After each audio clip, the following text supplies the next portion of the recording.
Hello everyone and welcome to my YouTube channel Fussy Botany. In this session, let us try to discuss on one of the most essential foundations of botanical nomenclature, that is effective and valid publication of names.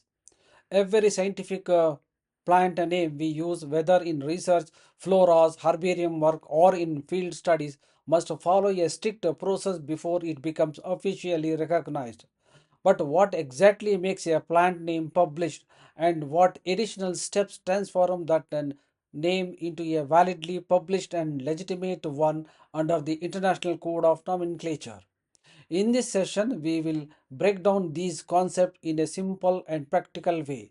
We will explore how the names enter scientific literature, what rules they must satisfy, and why the correct publication is crucial for stability, priority, and global communication in plant taxonomy.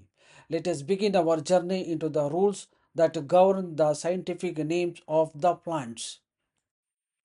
Botanical names need to be stable, universal, and verifiable.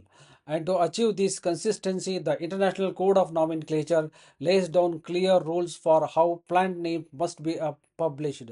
And these rules help to prevent the confusion, duplication, and inconsistency in the scientific naming of the plants across the world.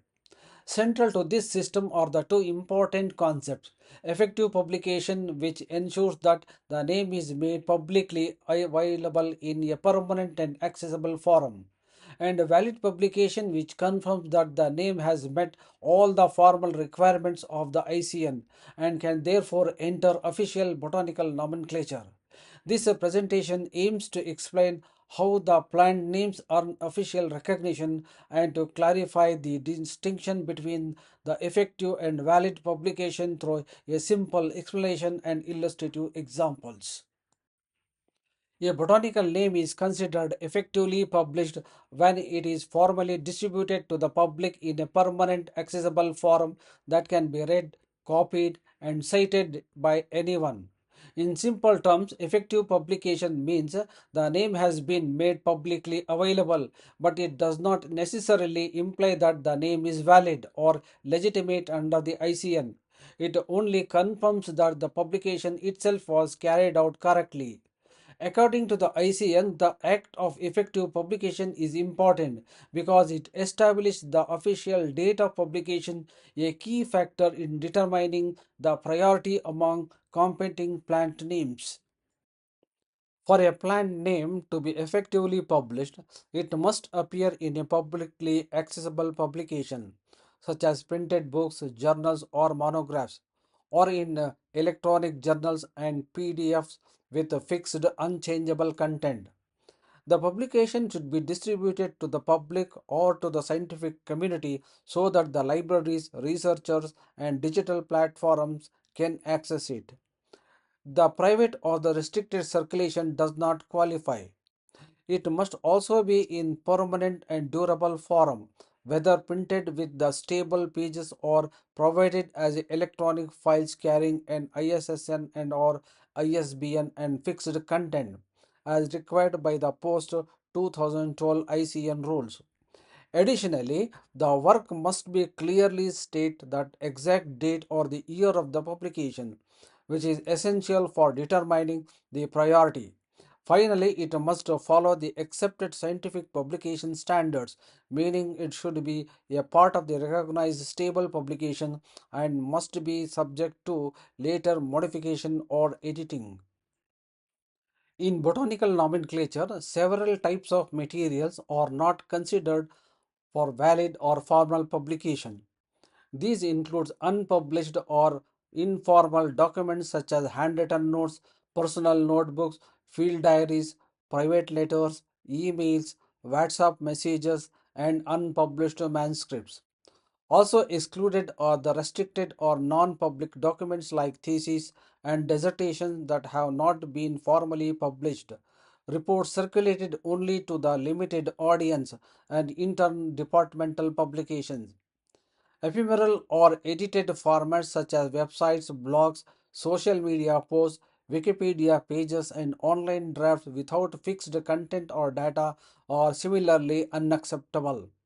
Non permanent forms of the communication, including oral presentations, like conference talks and lectures, posters without accompanying the published text, and lists shared only in the meetings or the workshops also do not qualify. Finally, the materials that fall outside the criteria of the ICN, such as preprints lacking fixed pagination, PDFs without stable URLs or publication dates, and printed matter that is not distributed to the public or not recognized as valid publications for nomenclatural purpose. Effective publication in botany means that a plant name is made available in permanent and unchangeable form so that the scientific community can access any time. The information must be stable and not something that can be edited or removed easily. Printed scientific journals are one of the main valid sources. When articles appear in well known botanical journals like Taxon, Q Bulletin, and Blumia, they could count as the effective publications because they are printed in fixed form and safely stored in libraries. Books and monographs such as the Floros, revisions, and handbooks also qualify when they are publicly available and printed in a permanent format. These works provide detailed and reliable information on the plant groups. After the 2012 ICN rules, electronic publications are also accepted. Online journals with ISSN or ISBN, fixed non-PDF files, and electronic books argued by the publishers are also considered as the valid as long as their content cannot be changed. Institutional publications like the bulletins and reports from the scientific organizations are examples. The Royal Botanical Gardens and Missouri Botanical Gardens are also recognized because they maintain the quality and permanent access. Online repositories that have fixed content PDFs with the date, stamp, and permanent URL also count. These include the journal websites and institutional servers where the content remains stable and accessible. Effective publication plays an important role in botanical nomenclature because it creates a permanent scientific record. Only names that are effectively published become a part of the global botanical archive.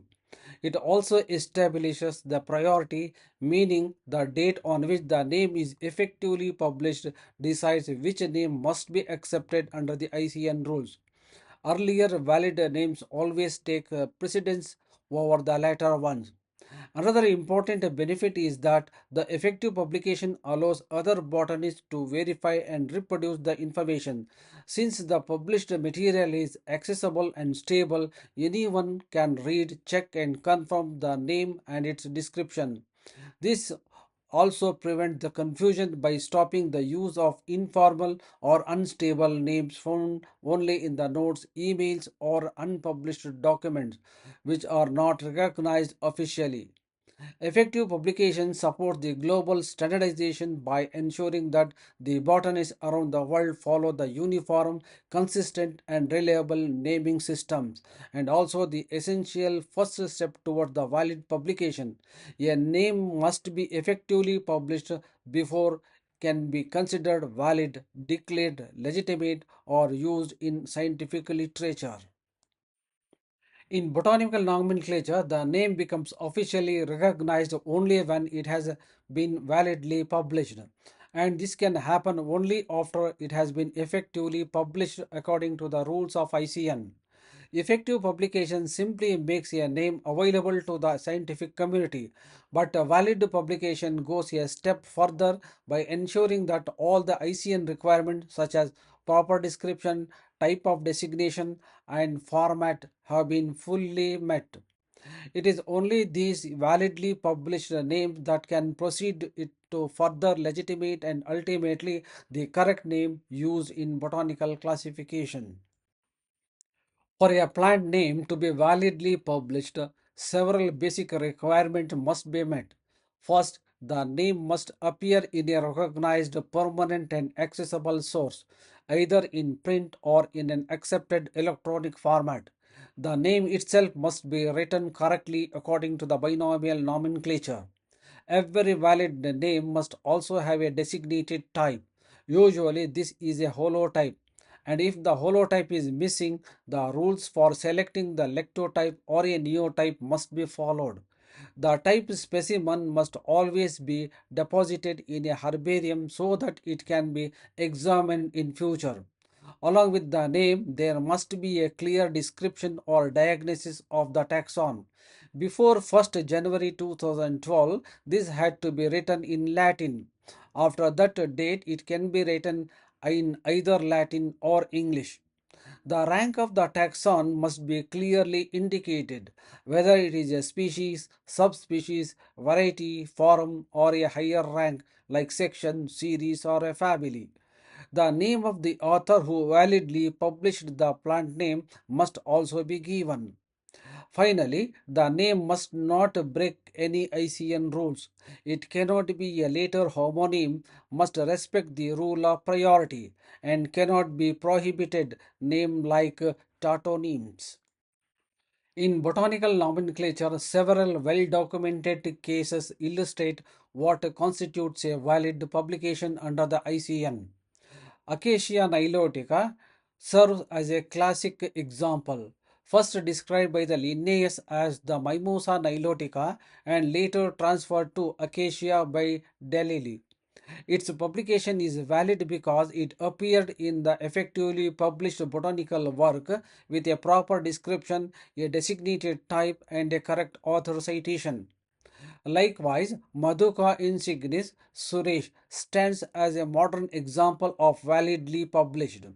Have been published with the clear designated holotype and English description in accordance with the post 2012 ICN rules and effective publication in peer reviewed journal, thereby fulfilling all nomenclatural requirements.